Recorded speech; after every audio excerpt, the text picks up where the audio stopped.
Shalom saudara, selamat jumpa kembali bersama kami berdua. Saya Roni Yoel dan ini anak saya Belinda. Shalom.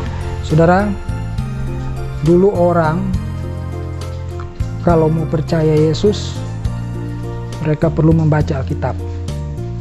Karena di sana adalah sumbernya. Harus membaca Alkitab untuk mengetahui apakah Yesus itu benar-benar Tuhan.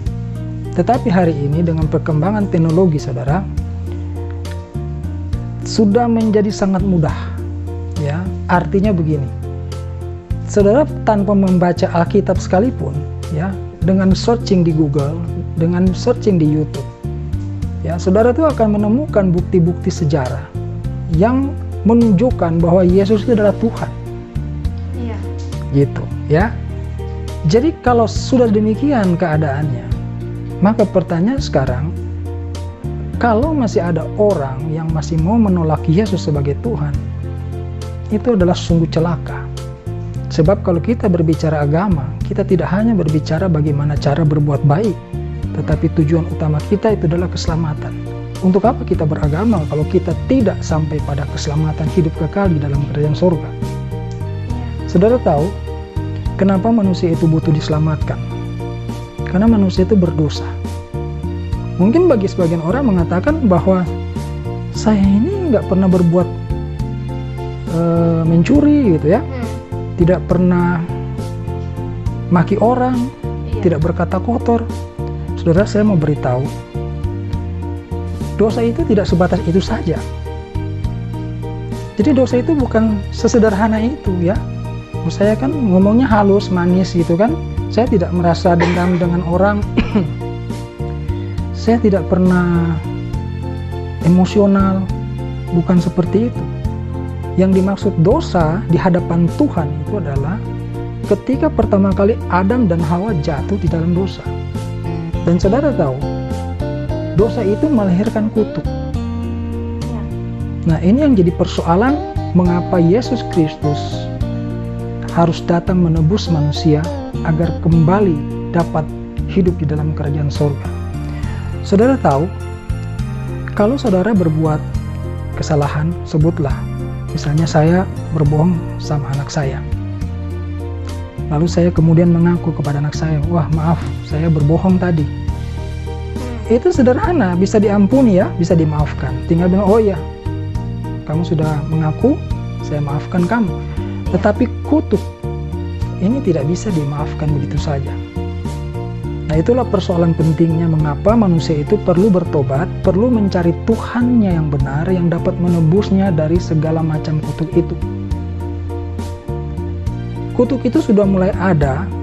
Kalau di dalam Alkitab kita bisa baca pada Kejadian 3, di sana itu diceritakan bahwa ketika manusia Adam dan Hawa itu jatuh di dalam dosa, maka Allah mengutuk, ular dikutuk, ya, laki-laki Adam dikutuk, perempuan Hawa juga dikutuk. Sampai pada perjanjian baru, ya, kita perjanjian baru.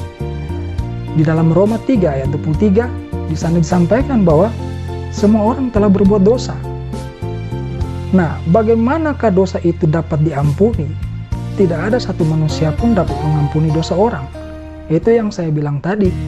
Walaupun saudara hidup sebaik apapun, ya, tidak pernah marah-marah, tidak emosional, tidak pernah mencuri, tidak pernah macam-macam hidupnya, tetap saja dosa itu tetap tidak dapat diampuni dalam hidup saudara.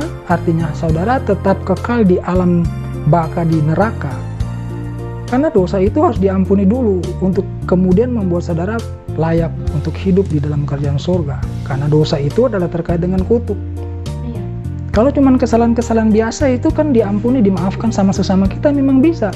Tetapi hati-hati bahwa dosa itu yang di mata Tuhan adalah mengandung kutuk. Oleh karenanya,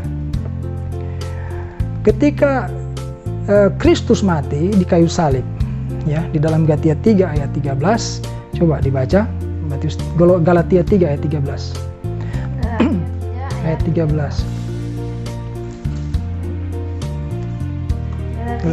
Ayat 13. Kristus telah menebus kita dari kutuk hukum Taurat dengan jalan menjadi kutuk karena kita.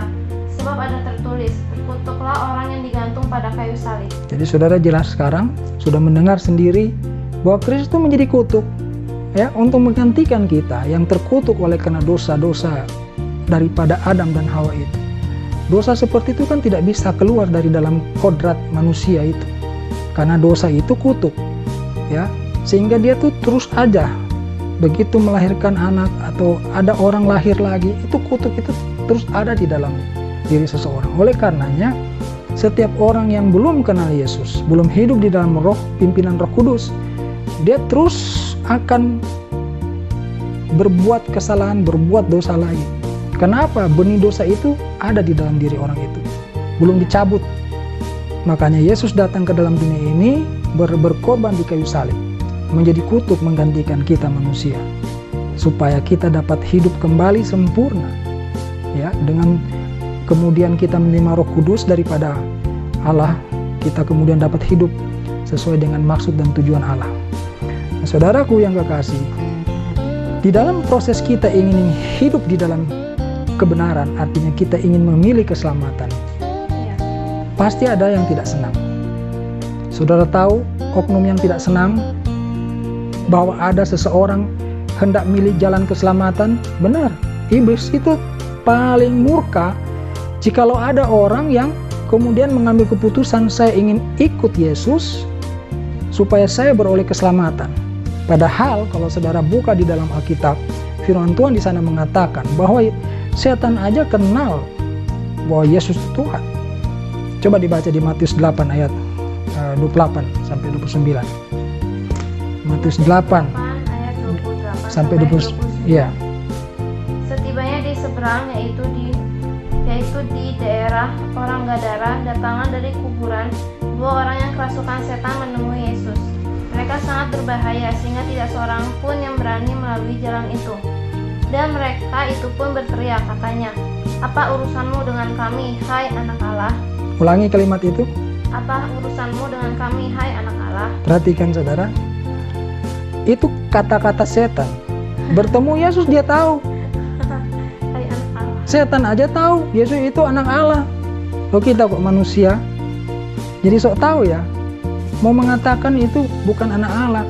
Tadi di awal saya katakan, untuk memastikan bahwa Yesus itu benar-benar Tuhan, saudara tidak perlu baca Alkitab deh, ya, baca aja di Google, cari di Google, di YouTube, kalau saudara bisa cari bukti-bukti sejarah itu banyak yang memastikan bahwa Yesus itu benar-benar Tuhan. Kalau saudara punya cukup dana, saudara bisa berangkat ke Italia sana, ke perpustakaan dan ke tempat museum. Saudara bisa menyaksikan sendiri, masih ada tersisa di sana bukti-bukti ketuhanannya Yesus. Ya, ke Israel ada jejak-jejaknya di sana.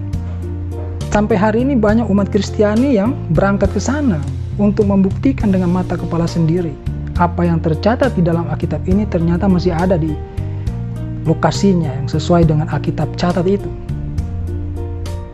Jadi kalau hari ini masih ada yang tidak ingin menerima Yesus sebagai Tuhan dan Juru Selamat, sudah pasti orang ini pasti akan celaka, dalam arti ketika mati dia akan dibangkitkan bukan melihat surga tetapi api neraka.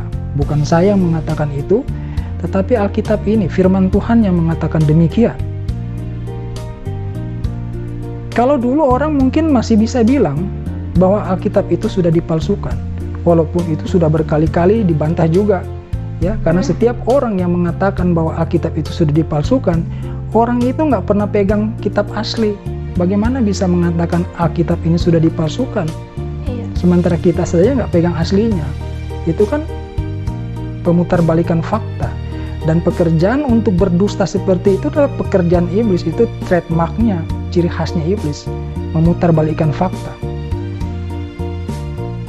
Ya, saudaraku, orang yang mau datang kepada keselamatan itu, tadi saya sudah singgung, ada oknum yang sangat murka, yaitu iblis.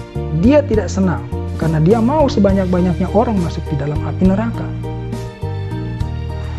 Sebaliknya, jika ada orang yang betul-betul mengambil keputusan bahwa saya ingin ikut Yesus karena saya membutuhkan keselamatan itu, ada oknum lain juga yang bersuka cita, yang mempunyai sikap sebaliknya. Coba dibuka di Lukas 15 ayat 10. Lukas 15 ayat 10. Lukas 15 Ayat 10. Aku berkata kepadamu, Demikian juga akan ada sukacita pada malaikat-malaikat Allah karena satu orang berdosa yang bertobat. Ya, malaikat bersukacita, iblis murka. Ini kan sudah menunjukkan kepada kita mana yang benar, mana yang salah. Sehingga orang kalau menolak Yesus, bahkan sampai menghina, ya, menghujat. Kami sebagai pemberita firman Tuhan, kami tidak marah. Sebab yang kami beritakan itu adalah sebuah opsi, sebuah pilihan bagi orang yang mendengarkan pemberitaan firman keselamatan ini. Saudara membutuhkan keselamatan, tidak ada jalan lain. Tuhan Yesus sendiri yang berkata, "Akulah jalan dan kebenaran dan hidup. Tidak ada seorang pun yang dapat datang kepada Bapa jikalau tidak melalui aku." Daripada kita menghabiskan waktu untuk berseberangan, menentang tanpa fakta, maka lebih baik merendahkan hati kita untuk belajar, ya, mencari tahu, ya, selidikin benar nggak bahwa Yesus itu adalah Tuhan dan Juru Selamat.